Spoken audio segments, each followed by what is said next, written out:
The Jolly Beach Death, the tragic story of Nicola Raybone. Hi guys, so today's story is a crazy one. A shorter one than usual, as although I've got 3 huge projects underway, there's just been a few things that's just pushed me back a little bit, and I thought to ease myself into it and getting on camera again, I would just do a shorter story first. And as you can see, my dog Bo has joined us. Give us a high five, Bo. No high five. Kind of. You gonna be a good girl? Okay. So Nicola Raybone, at the time of this tragic event, was only 33 years old, the same age as me, and she was from a place called Lytham in St Anne's, which is a beautiful seaside town in Lancashire in England. Now I just wanted to say, because when I watch American documentaries and I see Americans pronounce places like Shropshire, Cambridgeshire, or the Americans say Shropshire. Now I know that's probably how it's meant to be said, but honestly, everyone in the UK, unless you're from like Downton Abbey. Typical. Don't be ridiculous. I'm not being ridiculous. No Englishman would dream of dying in someone else's house. Generally just says Cambridgeshire, Shropshire, Lancashire. So I don't know why. Even my mum said it's just a noise, isn't it? Sure. But that's just how we say it. And I saw my friend do it on a video the other day. He was on about PG tips and Yorkshire tea. I just thought it was really cute. But yeah, anyway, we actually don't pronounce it like that. It's just Lancashire, isn't it, Bobs? Yeah. So let's get back to the story. Nicola was a trained nursery nurse and also studied criminology. She was a mother of 2. To Dylan and Amy, who she truly adored and was so proud of. She was involved in multiple charities, so seemed a very kind and giving person, working in a nursery and then giving back to charity as well. And her partner and the 2 children had just moved into a new house. Her children aged only 13 and 11. And they were all looking forward to their futures together until tragedy struck the entire family. It's January 2012. Nicola and her family are excited to be going on holiday, but this holiday was extra special as it would also be the celebration of Nicola's dad's marriage to his second wife. The destination would be the island of Antigua, a Caribbean island, situated between the Caribbean Sea and the North Atlantic Sea, east to southeast of Puerto Rico. Apparently there are 365 beaches on this island, one for every day of the year. It's known for its rainforests, resorts and reef-lined beaches. The beautiful crystal clear sea is stunning and the reefs are spectacular. Unfortunately, it would be one of these marvellous beaches that would see the life of Nicola taken way too soon. Her family was staying at a place called the Jolly Beach Resort, but this family holiday and wedding-to-be would turn out to be far from jolly. It's the 19th of January. It was only the first night that Nicola and her family had arrived on the island, so I would say certainly not enough time to get your bearings of where everything actually is there. You know, like the shops, just anything really, there's no time to get your bearings. It was also said to be the day before her father's wedding. They had arrived at around 4 p.m, and that night around 6 p.m, she was enjoying her evening with her friends and others attending the wedding the following day. She had talked about watching the magnificent sunset, and when others went in to eat in the dining area, Nicola stayed back.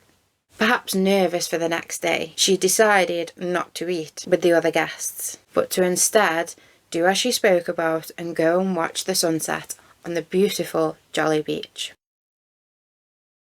So although she had not been on the island that long to learn her location and things, Nicola was said to be a very strong swimmer. And maybe not wanting to interrupt her friends and family sitting to eat and celebrating, Nicola chose to make the worst decision of her life by instead just quietly slipping into the night. Literally. She was unaware of how quickly and high the tide would come on Jolly Beach, and that lovely sunset soon turned into the deep, dark night. She had not informed anyone properly on her plans to walk the beach alone that evening, so her friends and family were not even aware or worried to look for her straight away. The bar was also all-inclusive, so it was unknown how much Nicola may have drank that night, and also perhaps another reason she did not realise the danger she'd then put herself in next. She was known to not be a big drinker, but obviously it was the night before her dad's second marriage, and the bar was all inclusive, so it's, you know, I'm not saying that she was drunk, but of course that can alter your perception of things and judgment of things. In this stunning resort you could order as many drinks as you like, and sometimes they are a little bit stronger abroad and you don't even realise, but I'm not saying that is the case here.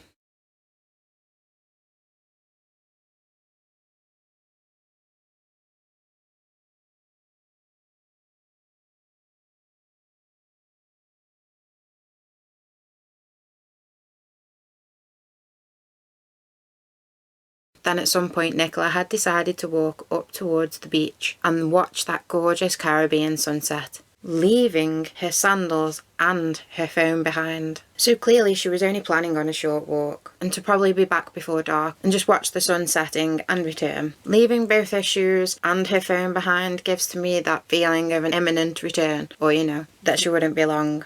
But Nicola did not come back. Her friends and family began to worry, as the dark night had soon come in. Her father's calls remained unanswered, as Nicola's phone lay lying on a chair next to the beach. He contacted her partner John, and he relayed her friends said that she may have gone for a walk on the beach. Nobody knew for sure, and becoming increasingly troubled that none of the guests, family and friends have seen her for hours now. Many of them came together along with the hotel staff and went searching for the missing mother. And soon her friends located her phone and her shoes. This is not a good sign. She cannot even call or answer for help, and she cannot use her phone torch to see where she is going through the now thick darkness. Then terrifyingly, screams in the distance of a woman could be heard, but it was now completely pitch black, and the screams were so far away and beaming off the waves and the rocks and everything that no one could locate actually where they were coming from. So the police were called and a search commenced for the missing 33-year-old mother and to try and locate their screaming woman. The screaming for help, however, had now ceased, so the search party really had no idea which way to look. And the tide had come in and it was becoming an impossible task, especially for the family and friends and guests that were helping. But of course they didn't give up, and the police searched in and around the hotel looking for Nicola. But as the night drew into the morning, still no sight of Nicola Raybone. The morning light, however, was now approaching as the sun rose its head, making the search much easier. But what would reveal the true horrors of their story would be the sea, the tide to be precise, which had by this point begun to go out. And that's when, horrifyingly, Nicola's lifeless body would be revealed, completely stuck in the sand, quicksand. Unfortunately, Nicola just didn't stand a chance against the lapping waves and the incoming tide, and then mixed with her body becoming stuck in the quicksand. With no one around and no phone to call for help, her body became more and more submerged under the water. And under such circumstances, a lot of the time, Mother Nature tends to win. And that, sadly, it did, taking the life of Nicola Raybone. She literally had no idea how powerful the sea and the beach could be. Relentless. I mean, she'd only arrived that day, no time to learn her surroundings. From a 4 p.m. landing, just such a dangerous decision, and also leaving her only lifeline behind, her phone.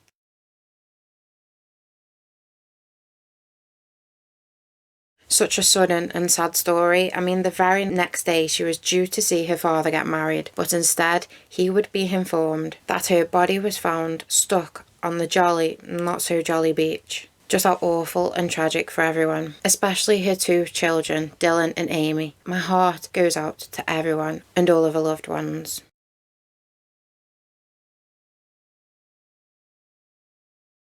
Now, there are said to be no warnings of quicksand on the beach to make visitors aware of such dangers, even though there had been reports in the past. Sounds quite negligent to me.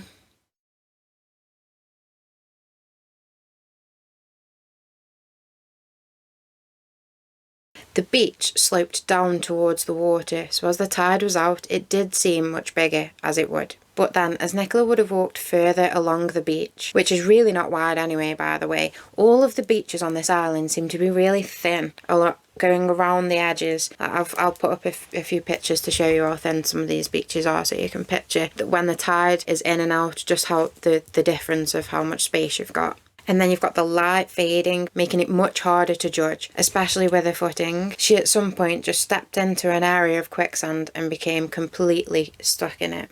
Next, the tide started to come in, and waves would have been lapping against her body as she screamed for help. Then the water started to get higher up her body, and much quicker than she could have ever imagined, until the water completely covered her head. And her screams for help would be heard no more. Just incredibly sad.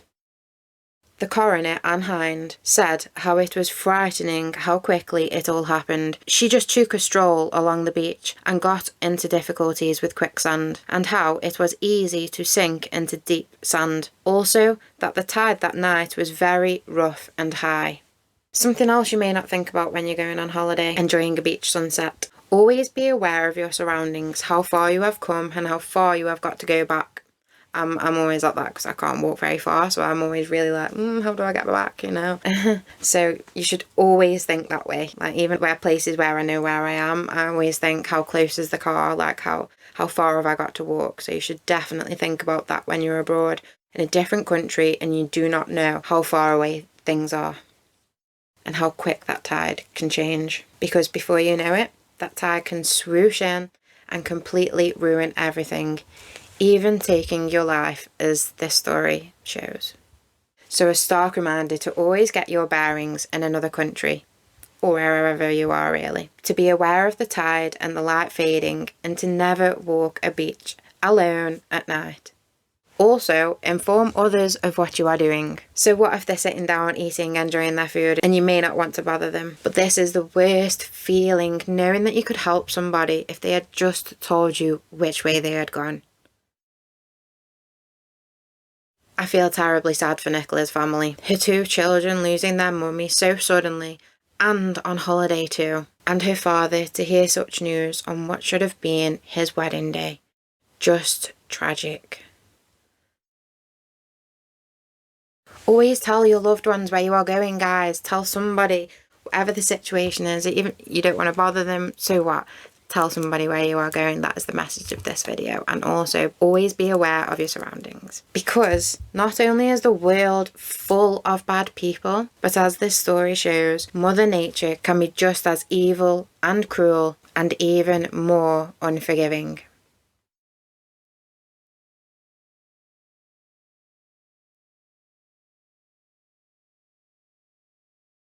Thank you all for watching, guys, and hopefully the next video that you see will be one of my 3 projects that I have got underway. I got 2 stories fully completed, and one that I kind of just got to a point that I was like, I'll carry on with this at some point, and never did do, but it's a really good one, and I think everyone will like it. The other 2 I have actually completely finished. It's just getting in front of the camera. Honestly, it's really not me. Like, it takes all of my energy just to get ready. Obviously, I've got multiple health conditions, so it's hard. I can only remember a couple of words at a time, so I have to keep looking at my script, and I just want to get every word out that I've written. So this story was a bit of an ease back into it, and hopefully I will feel, more confident to do my other stories. Let me know in the comments if you like seeing me in the videos, or if you're happy enough to never see me in the videos, because I won't take it personal. I want to do what you want to see.